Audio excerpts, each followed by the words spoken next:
Yo, what is up, everybody? This is SloMo with another video.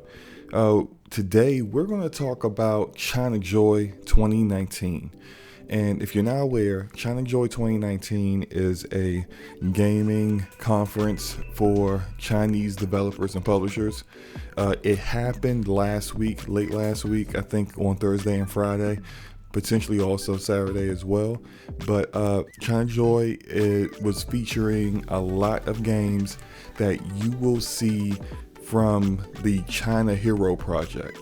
And if you're not aware of what the China Hero Project is, I'll just get into it very quickly.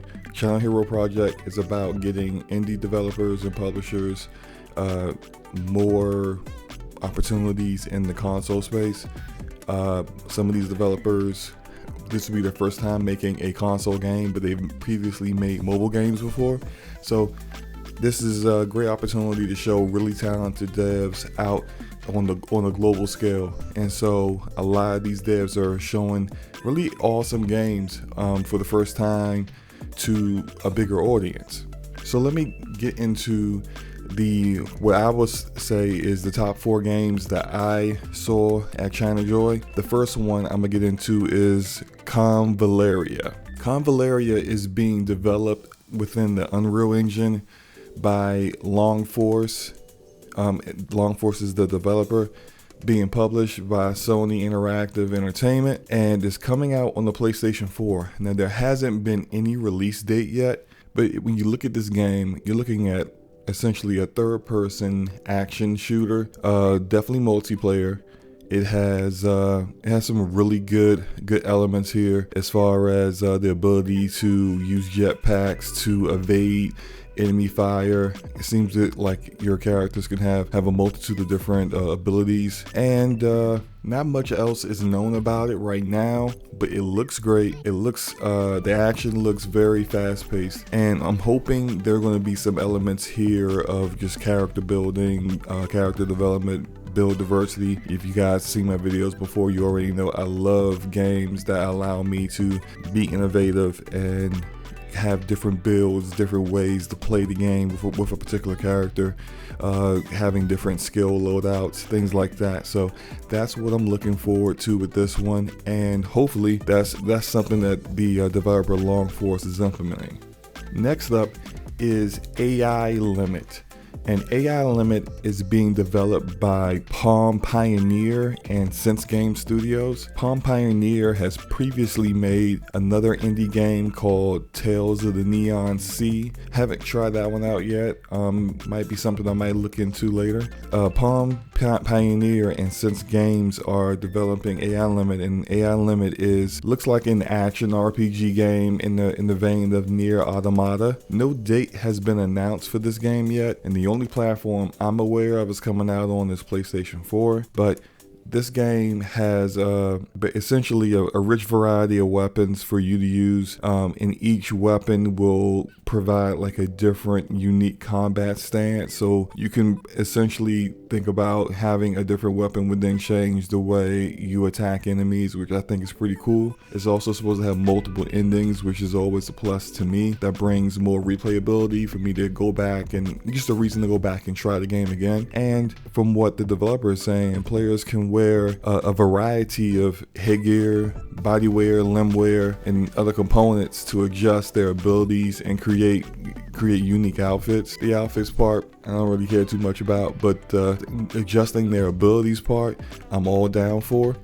Here's one thing I do want to say about it. The one-on-one combat looks great. I like the animations of the characters, although I do kind of feel like maybe this is just something that we're seeing just now, but it seems like the characters don't move as quickly as at least I would prefer. So I wonder if you're fighting multiple characters and multiple enemies on the screen, if your character doesn't really move that quickly, that may be a frustration in trying to lock onto a different character, a different enemy, and kill that enemy. Just me speculating here, but it still looks good. I'm just wondering. I guess I'll keep focusing in on that in particular as I see more about this game, but it still looks great and I'm still looking forward to it. So next up is Anno Mutantionem, And yeah, I said that name like that because it's a really awkward name, but the game has a really cool look to it. It's got that old school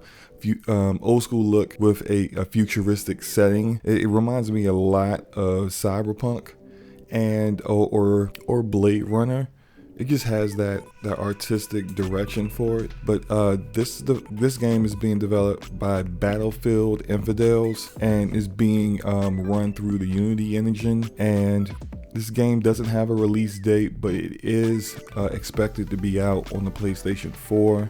It does have fast-paced combat with some light exploration added into it. There are scenes where, like, there's this one scene where you're fighting and looks like a tunnel on a road, and you're jumping from car to car. It does have its an interesting variety in gameplay. I do wonder about the choice of using the old school pixel art style and combine that with the gameplay. I wonder if that was used to give them a little bit more memory to allow them to do some things in the gameplay, and as well as, we don't know how the story is, but if this game turns out to be a very long game, that would make sense to me that they would use that particular art style to kind of give them some additional resources in other areas and kind of make the game or the story that they were looking for. But moving on, this last game is a game I've already done a video on, but it was